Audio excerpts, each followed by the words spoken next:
Hey, welcome to a brand new edition of The Rundown with Ramon. My name is Ramon Ray, your host. We have a brand new exciting episode for you today, and I hope you're feeling fantastically blessed and well today because I sure am. And one of the reasons I'm feeling fantastically blessed and fantastically well is because you're here with me on The Rundown with Ramon. So good day to you.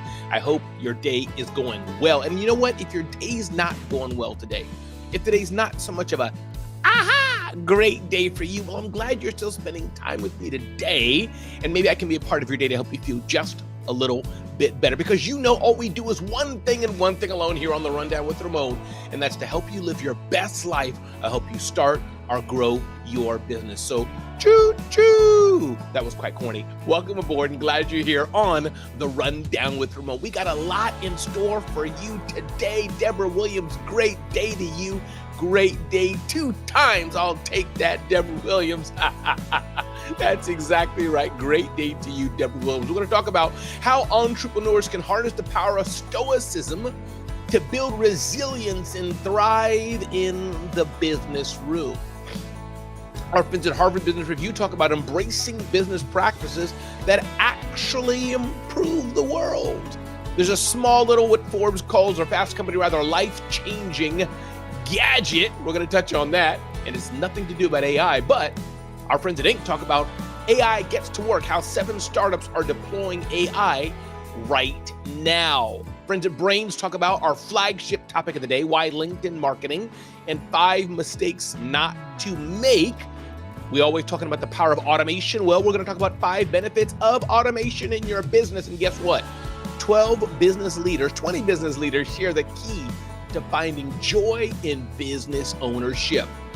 Not to be outdone, financial blinders are key to building wealth, says Kevin Feig, writing for Inc. Develop forward-thinking financial habits and strategies for a wealthier future. Interesting soul cycle. You think all they are is about bicycles, but they're not. They're building a platform to help people be more connected at work, and the importance of proactive and empathetic leadership amidst a changing talent landscape. Everybody, we're in for a treat today because you're here today. This is The Rundown with Ramon. Thanks for being here today. My name is Ramon Ray. If I didn't say already, started 5 companies, sold 3 companies, authored 5 books, and I'm here to help you live your best life or start or grow your business. So with that, let's get started on The Rundown with Ramon. Buckle up, get ready, because we have a brand new episode in store just for you.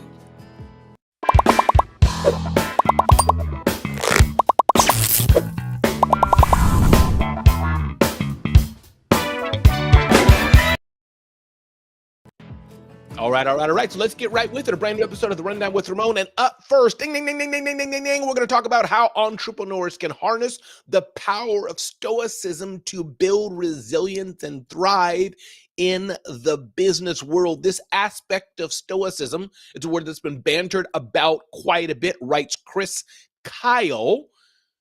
And the takeaways are this: an entrepreneur writes this: adopt a mindset of embracing your fate, seeing failures as opportunities for growth, and cultivating patience and communication skills. That's one way to succeed in business, by having patience. Ray Drummond, glad you're here, Ray Drummond. It was good seeing you on your own show yesterday, Ray Drummond. Kimberly Wyckoff, glad you're here today. Good day to you, Kimberly Wyckoff. Thanks for being here on The Rundown with Ramon. So adopting a mindset of embracing your fate. Fate sounds fatalistic, but it need not always be, especially if you see the failures that we will invariably get as opportunities for us to grow. Prioritizing focus on aspects of your business and behavior that you can influence.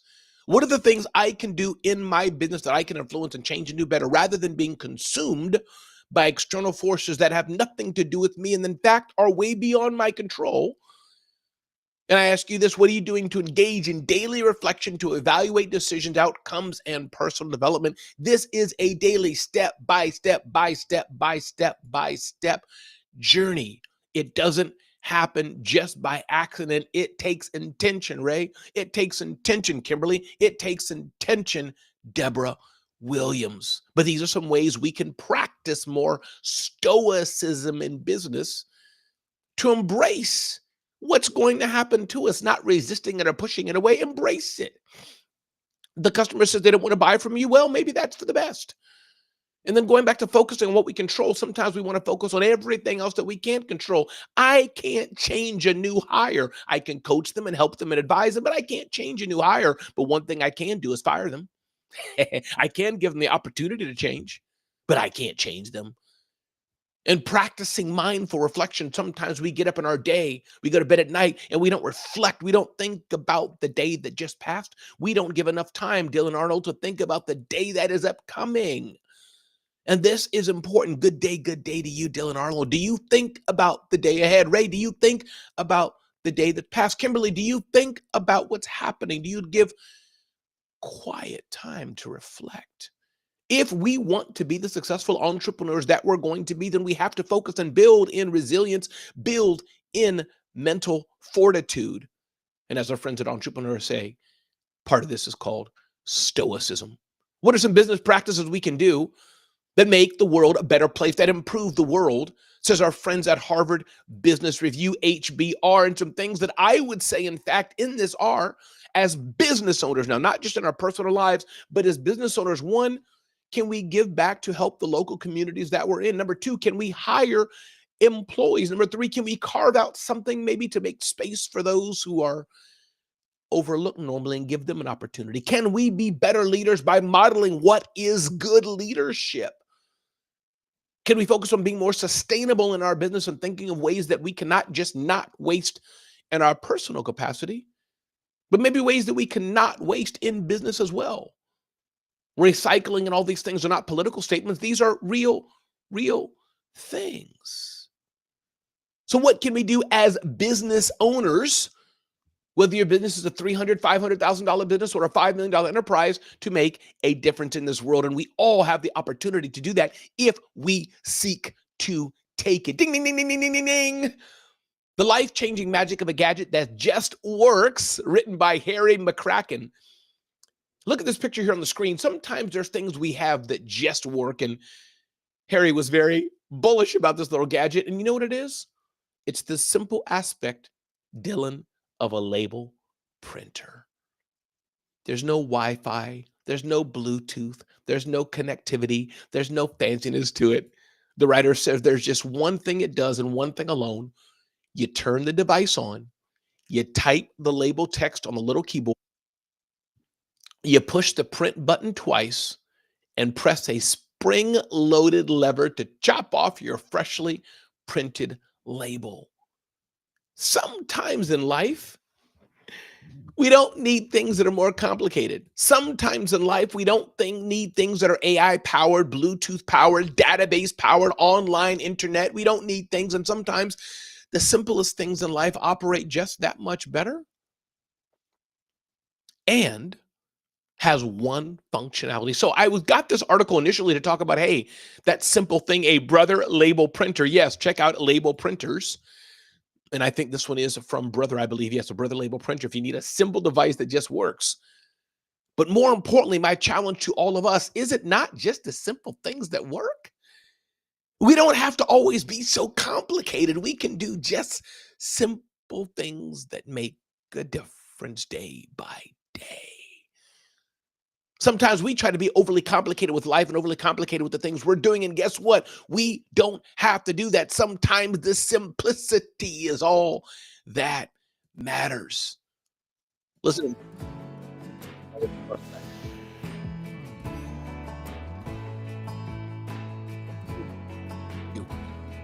We can choose to be the thermostat in the room, to change the temperature in any room that we're in. We don't have to be the thermometer where every external force that happens to us, we embrace it, it affects us. We can be the change makers to impact and make the world a better place. Glad you're here today. And again, this is an episode of The Rundown with Ramon. We got a lot more in store for you today. So hang tight as we continue on with The Rundown with Ramon. All right, ding, ding, ding, ding, ding, ding, ding. Next up, we just talked about a fancy label printer, how it can change the world. Maybe change your house, make your place neater. But let me tell you about this. AI gets to work, how 7 startups are deploying AI right now in their business. We're going to touch on this now. Before we do that, let's see what's coming in here. Love it, love it, love it. Dylan, thanks for that flame of affirmation of what we're talking about. Maybe that was to another comment. All right. Anna Bofa of Crate founder and CEO says that they're using AI to create customer personas based on interviews with actual customers. Customer personas based on interviews with actual customers. Altogether, the tools have helped reduce the 10-person company's product testing roadmap, which helped raise a $5 million round. So that's one way you can use AI to help you create customer personas and expand on what you already know. Analyzing risk, Trevor Burgess of Neptune Flood Insurance, he's the CEO there in St. Petersburg, Florida. He's using AI to help analyze risk. The system faced its biggest challenge when Hurricane Ian tore through Florida and the company fielded 56,000 quotes in a single day. He believes that AI can help him do this. He got a crash course on flood insurance. If properties are in a high-risk flood zone, banks have to ensure borrowers have flood insurance or they could get severely fined by regulators. I realized we could avoid a lot of hassle if we just built an API system to pull down flood certifications and automatically add them to the file. So leveraging the AI system to help his business mitigate and analyze risk. Eunice Park is the founder of Arum, says that she's using AI to build trust in her business. Since December 2022, when Arum started using skin analysis software from the Taipei-based AR and AI beauty technology company Perfect Corp, this chain of K-Beauty Med Spa has seen a 31% uptick in repeat business and a 47% surge in average expenditure per visit. The people who came in to see us, they've done a lot of research. We're not selling them anything. And that's when you know you have the right customer type. That's when you know you're doing something right. You don't have to sell to the customer. They self-select to come to you. Indeed, what customers do when they walk into Arum is a consultation, which involves screening using Perfect's software in an iPad. After about 10 minutes, out comes a skin score based on photographs measuring 14 different patterns, including wrinkles, sunspots, and textures. The technology helps the customer make the decision that they're in the right place to work with Arum. Eliminating guesswork, Larry Schwartz says, he's the CEO of Atrix. After taking over Atrix from his father, his grandfather, and great uncle started the company in 1946, noted that roughly 30 to 40% of online footwear sales were returned because of incorrect sizing. So here's where AI can come in for sure to take 3D scans, measure the foot properly, and leverage the power of AI to pair it with AI's AI-powered Fit Genius platform. The company can recommend specific shoe models and sizes by automatically cross-referencing a customer's unique 3D foot profile with the purchase history of customers with similar size feet. And guess what? You don't have to guess anymore. Kapang, kaping. You got the perfect shoe on your foot. Saving returns and more. Organizing principles. Delia Dizarsa says, for digital services firm Fearless, a reliance on technology is innate. It became a necessity, however, as projects like website builds for the state of New Jersey and Florida's county school system became complex. So enter artificial intelligence, uses tools like Otter, Firefly's AI, and most recently Zoom's built-in services to transcribe meetings. It then feeds those transcripts into large language models and using custom-built platforms that ensure sensitive information can't be accessed by outsiders. And they're off to the races to put all this into a system. The goal is to extract sentiment from a dozen or more stakeholders in a call, organize their feedback into a note form, and create recaps of the conversation. Everybody listen, I can go on and on here with ways that companies are using AI to grow their businesses. And I know many of you on the Rundown with Ramon now are leveraging the power of AI, but if you're not, AI is a game changer and can take your business from A to B to E to G to Z and change how you're working absolutely for the better. Our flagship topic of the day, why LinkedIn marketing is here for you, and 5 mistakes not to avoid with LinkedIn marketing. If you're hearing the sound of my voice, put in the comments the top reasons you're using LinkedIn, or not reasons, but the top strategies, ways you're using LinkedIn in business. And for that matter, put a little bit about who you are, who you serve, a space and a dash, and then your LinkedIn profile there. And maybe I'll show that to other people so they can get in touch with you. Let's talk about some ways to do LinkedIn marketing. This is by Wayne Elsey. Wayne says LinkedIn used to be a networking place. However, it's become a social site for brand awareness. While other social media sites such as X, Meta, or TikTok are good for companies, depending on the audience, LinkedIn marketing is how business people do business. Although there are countless social media platforms aside from the big one, it's truly the one platform for B2B. You can use LinkedIn to reach out to followers. Like any social media platforms, brands should become influential on LinkedIn. That means they should spend time connecting and growing their followers. Number two, fear of saying the wrong thing. We know that social media is a great tool for connection, but let's face it, sometimes things get out of hand. Don't have a fear of saying the wrong thing. Don't let that keep you back. That's a mistake people make. Number three, a clear LinkedIn marketing brand strategy. No matter how small, every company and brand has to have a brand strategy. Doesn't have to be complicated, but what's the way that you're driving in leads? What's the way that you're getting attention? What's the way that you're building trust? What's the way that you're converting people to a sale? Not being on LinkedIn when customers ask for help.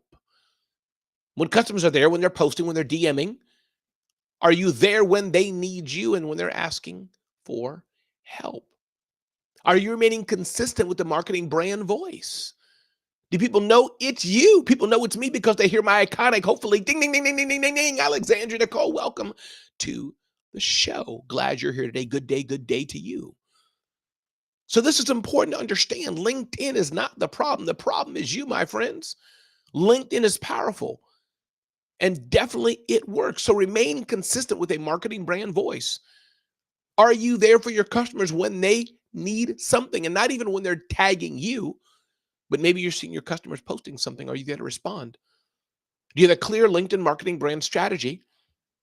Do you have the fear of saying the wrong thing? You need to have that fear.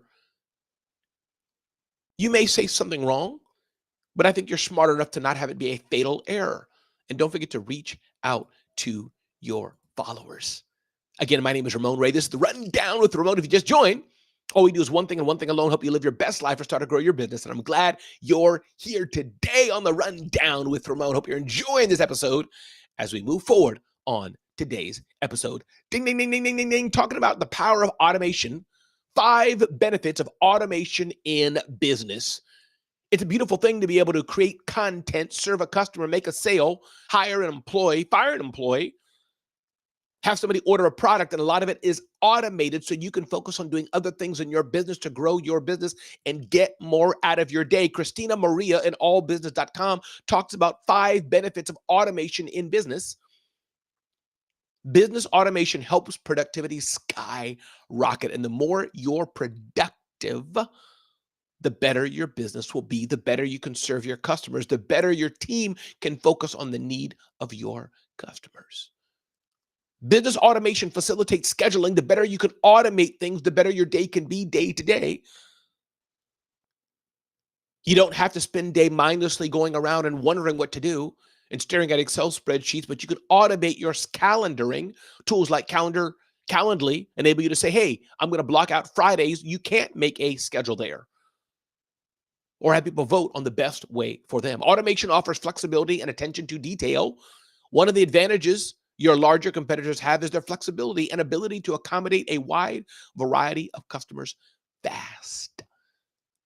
Number 4, automation adds transparency and accountability. That's the power of automation. That paper trail. What about the digital trail that's there too? Depending on what software you're using, you should be able to set authority levels and be able to have accountability of what's happened so that even senior leaders don't have to be mired in paper, mired in waiting for permissions, but a lot of it can be automated. Number 5, automation provides a superior customer experience. There's nothing like asking a question and getting an almost instantaneous answer, asking a question and being routed to the right person quickly, asking a question and being able to get the help you need. Everybody, my name is Ramon Ray. This is the Rundown with Ramon, and I'm glad you're here today as we're talking about automation and more. We got a few tidbits for you today. Hope you're enjoying this and it's helping you live your best life or start or grow your business. Business leaders share the key to finding joy in business ownership. Ding, ding, ding, ding, ding, ding, ding. Is there joy to business ownership? And as one who owns a business, I say yes. This doesn't mean it's not easy, because it is challenging. It's not easy. But the power of business ownership, indeed for sure, for 100% for sure, in business ownership is the freedom to fail, the freedom to succeed, the freedom to move forward in what you want to do and how you want to do it, the freedom. So what are some other things business leaders have said about business ownership and the freedom they have? One, adjust your perspective. Owning and running a business is all about managing change. Number two, develop a strong why. We hear this quite a bit, but this understanding why I'm doing what I'm doing is so paramount and so important. Remember your why. I always think back to my why because purpose is very important. Embrace the hardships. The best lesson I have received in my life have come from overcoming hardships and my shortcomings. Adversity taught me resilience and commitment. Focus on your passions. Number six, look outside your bubble. Number seven, prioritize gratitude and self-learning. This is one of the benefits of entrepreneurship, to prioritize this. Number eight, make time to acknowledge and celebrate success. That's part of the joy of entrepreneurship. Set realistic goals and expectations. If you're trying to be a $4 million company today, and today you're only at 500,000, it's hard to grow that in 6 months.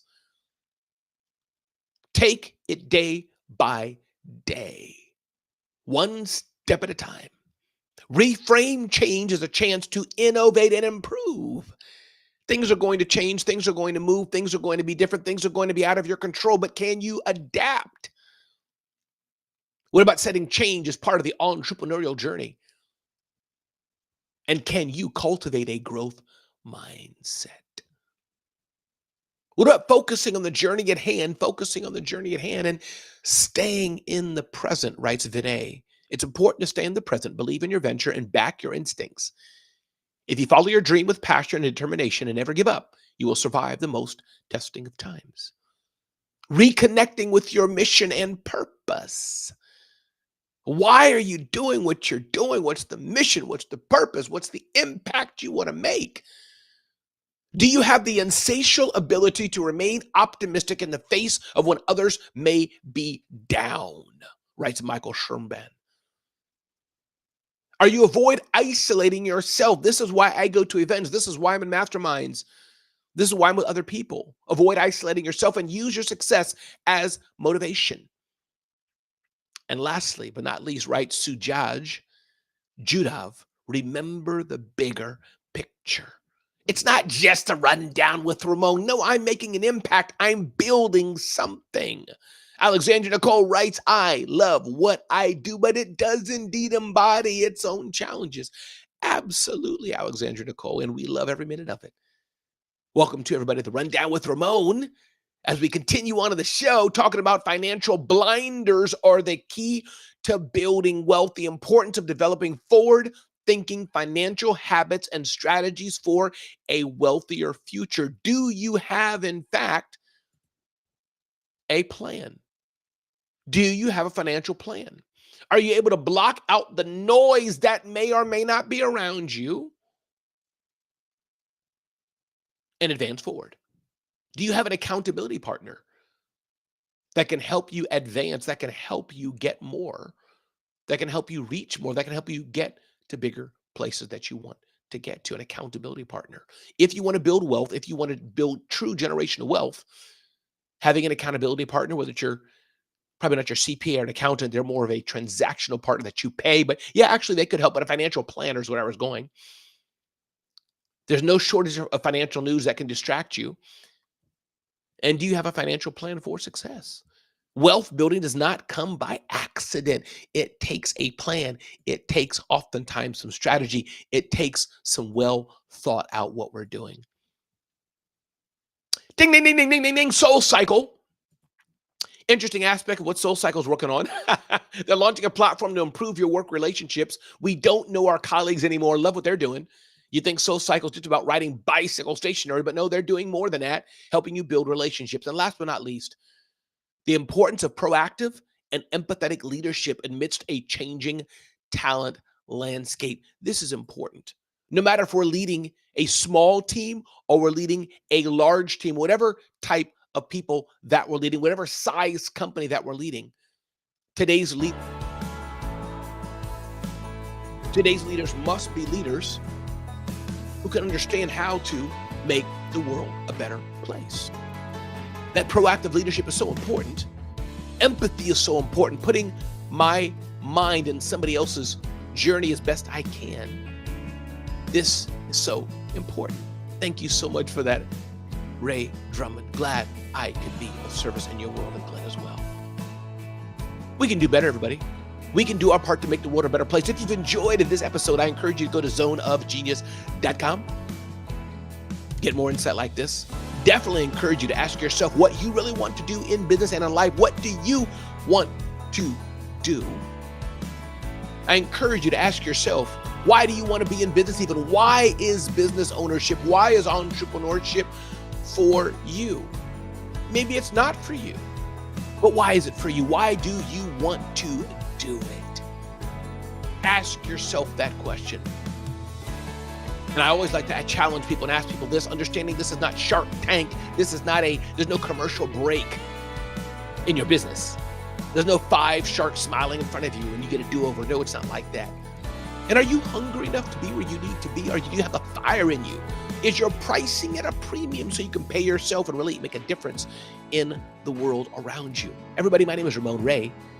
This is The Rundown with Ramon Ray. Thanks for being here. Alexandria, thanks for being here. Dylan, thanks for being here. Kimberly, thanks for being here. Deborah, thanks for being here. And all who are watching, I so appreciate you. Go out and make the world a better place by telling somebody that they matter, telling somebody that you care in their life. I will see you next time on the next edition of The Rundown with Ramon.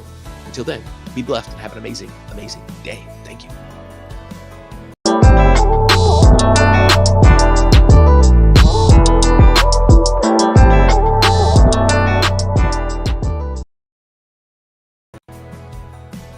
Wrap.